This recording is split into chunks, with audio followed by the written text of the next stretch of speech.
ዛሬ ጄሚናይን አንዳንድ ጥያቄዎች እጠይቀዋለሁ። እስከ መጨረሻው አብራችሁ ቆዩ። ከተመቻችሁ ፎሎ ማድረግ እንዳትረሱ። ኮፒ ሊንክ በጣም አካውንቴ እየወረደ ስለሆነ ኮፒ ሊንክ አድርጉልኝ። ሌትስ ወደ ጥያቄዎቹ እንሄዳለን። ሰላም ጄሚናይ፣ እንዴት ነህ? ሰላም ደህና ነኝ። አንተስ እንዴት ነህ? ምን ልርዳህ? እኔ ደህና ነኝ። አንዳንድ ጥያቄዎችን ልጠይቅህ ነበር። እሺ፣ ምንድን ነው መጠየቅ የምትፈልገው? ቢታልኩት መጠን ልመልስልህ እሞክራለሁ። ከ12ቱ የዞዲያክ ኮከቦች በጣም ሚስጥረኛ የሚባለው የዞዲያክ ኮከብ ማን ነው? ብዙውን ጊዜ ስኮርፒዮ በጣም ሚስጥራዊ የዞዲያክ ኮከብ ተብሎ ይጠቀሳል። በጣም ቆንጆ የሚባለው የዞዲያክ ኮከብ ንገረኝ። ውበት አንጻራዊ ጽንሰ ሀሳብ ነው፣ እናም በብዙ ነገሮች ላይ የተመሰረተ ነው።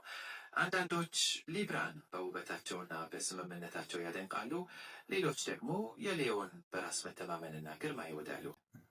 የአካላዊ ቁንጅና የትኛው ይበልጣል? አንድ ኮከብ ብቻ ንገረኝ። እሺ፣ ብዙዎች ሊብራን እንደ በጣም ማራኪና ውብ የዞዲያክ ኮከብ ይቆጥራሉ። በስነ ጥበብ፣ በፋሽን እና በግንኙነት ላይ ከፍተኛ ትኩረት ያደርጋሉ። ይሄ መልስ ይበቃሃል? ይበቃኛል። ከዚህ በኋላም ለምጠይቅህ የኮከቡን ስም ብቻ ነው የምትነግረኝ።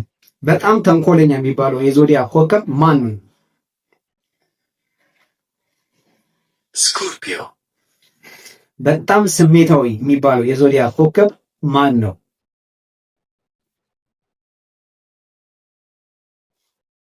ካንሰር። በጣም ታጋሽ የሚባለው የዞዲያክ ኮከብ ማን ነው? ታውረስ። በጣም ወሬኛ የሚባለው የዞዲያክ ኮከብ ማን ነው?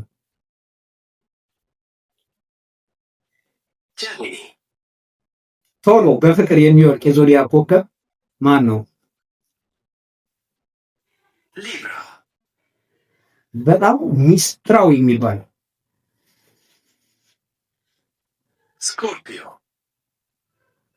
በጣም ነገረኛ የሆነው የዞዲያክ ኮከብ ጀሚኒ።